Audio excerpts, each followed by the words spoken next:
Hello students, this is a class for BA Part 2 English Literature. We will be studying Macbeth now, and today's lecture will be on the introduction of Macbeth, the play by Shakespeare.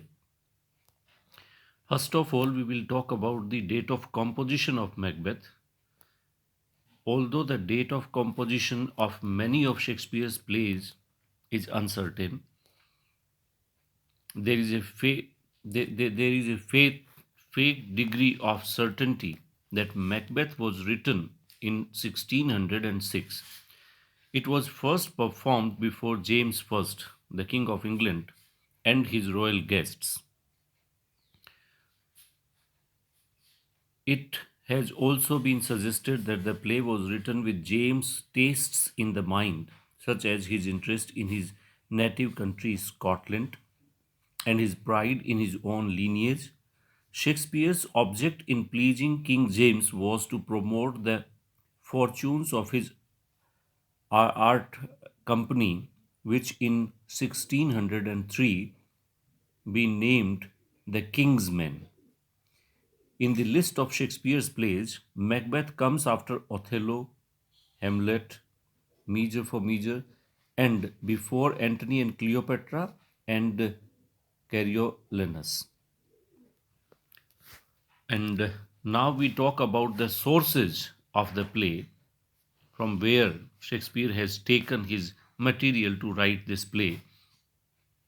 Shakespeare got the story for his play from Holinshed's Chronicles of England, Scotland, and Ireland. This is the book from where he has taken his plots, many plots.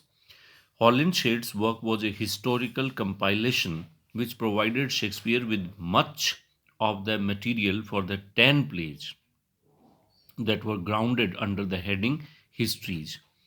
Macbeth was entitled a tragedy. King James probably looked upon the play as history, but it is not actually history.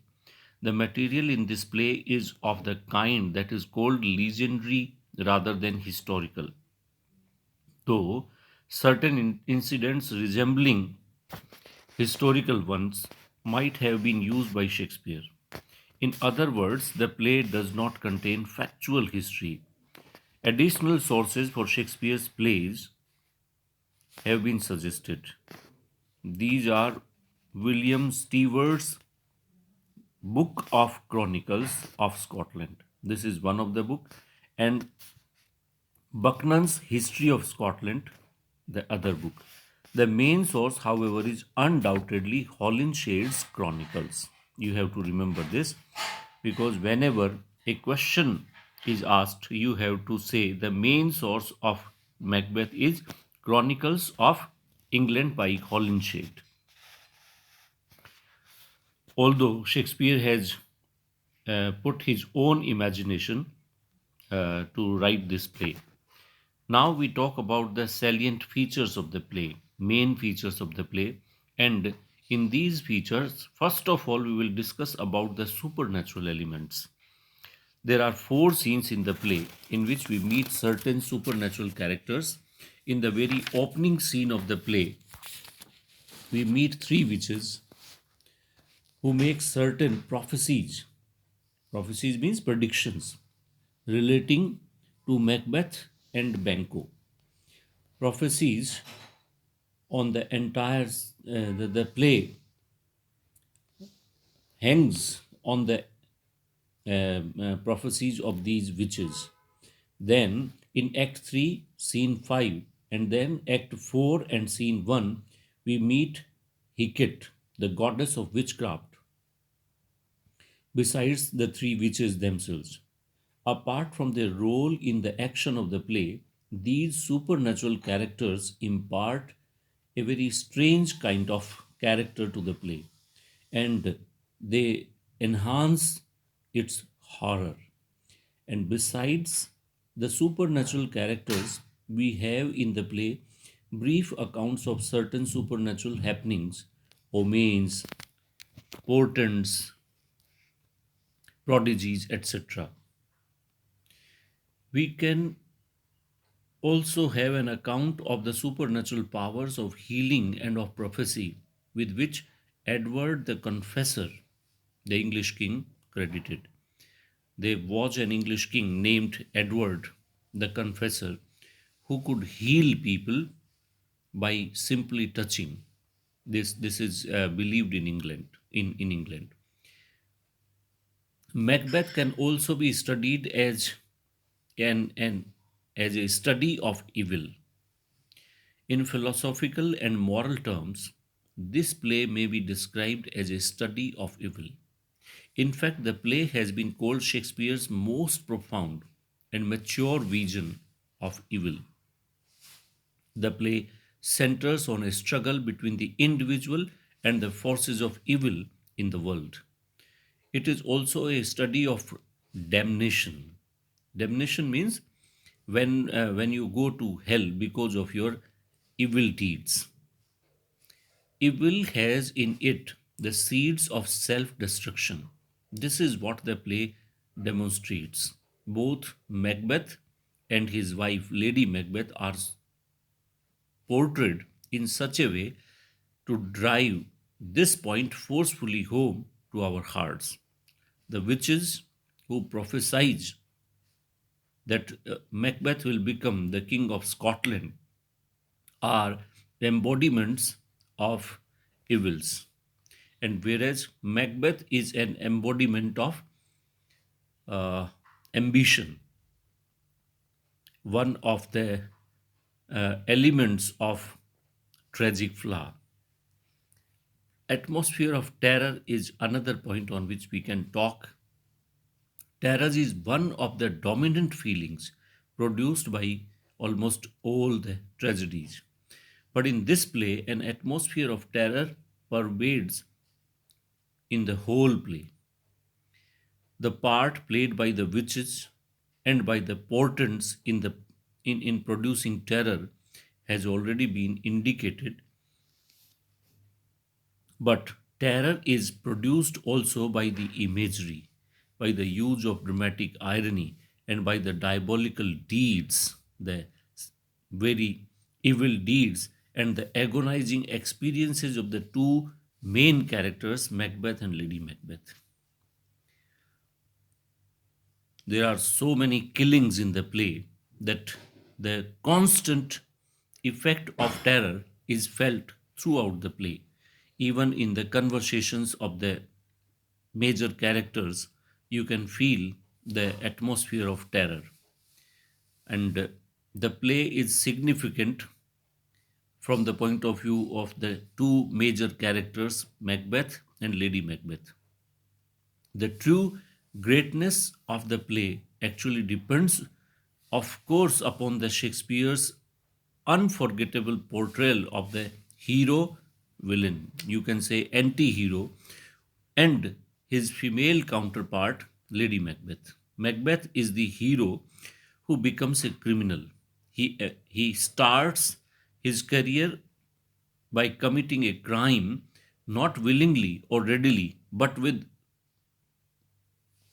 reluctance, unwillingness, and anguish, and he manages to retain some of our sympathies even when he has become the hardened dictator and ruthless tyrant. Lady Macbeth is perhaps the most forceful of Shakespeare's female characters. Her inhumanity at the beginning and her essential femininity afterwards combine to produce a figure of rare psychological interest. The spectacle of the development of character in both Macbeth and Lady Macbeth is highly engrossing. There are so many contrasts which interest us in the play. The play shows these striking contrasts, of which the most conspicuous is between the good and evil. The witches represent the principle of evil, and we meet them in the very opening scene. Among human beings, evil is represented by Lady Macbeth, and in contrast, in the course of time, by Macbeth himself. The principle of goodness is personified in such characters as Malcolm, Macduff, Banquo, and above all, the King Duncan. Another noteworthy contrast is that between appearance and reality, Duncan admires the beauty of Macbeth's castle and its surroundings without realizing that it is the place where he will be murdered. Likewise, Duncan has been deceived by the Thane of Cawdor on whom he had built so much of trust. Macbeth is deceived by the fair promises and assurances of the witches, whose reality is actually they are finds only. He learns in the end of the play. Lady Macbeth appears at first to rise above the weakness of her female or feminine sex, but is soon found to be essentially a woman with all of woman's weaknesses. She is as frail as any woman can be. And the play is very remarkable for its soliloquies. You all know soliloquy means the expression of one person when he is alone. Actually, he reads his own mind aloud for the audience. Both Macbeth and Lady Macbeth make a number of soliloquies which are essential to our understanding of their characters and the inner state of their minds. The soliloquy is used by Shakespeare as a means of revelation of secret working of the minds of his principal characters. The psychological value of the soliloquies in this play, as in other plays of Shakespeare, is very great. Besides, the soliloquies contain some of the greatest poetry of Shakespeare. They are a means of advancing the action of the play in some cases. The imagery is also very important to note when we read Macbeth. Macbeth is believed to contain a more varied and more highly imaginative imagery than any other play of Shakespeare. There is in it a recurrent use of garment imagery. There are images of sounds echoing and re echoing. There are images of light and darkness. There are images of sickness and disease and blood, images of rapid motion, images of unnaturalness, of Macbeth's crime, and so on. The vividness of all Shakespeare's imagery and the originality of his imagery are well known facts. And last but not the least, very important feature of this play is the use of dramatic irony.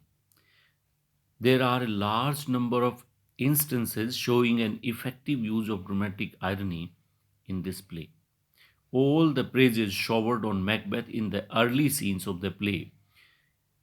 Every character seems to be full of praises for Macbeth in the beginning, are only one example because later on Macbeth proves himself a traitor. Duncan's compliments to Lady Macbeth when he is received by her at her castle are another example because he does not know, while we know what is really in her mind. She actually is determined to get Duncan killed. The use of dramatic irony heightens the emotional effect, which is dramatists' main aim to produce them. In the case of this play, the effect is horror. That's all for today. Thank you very much.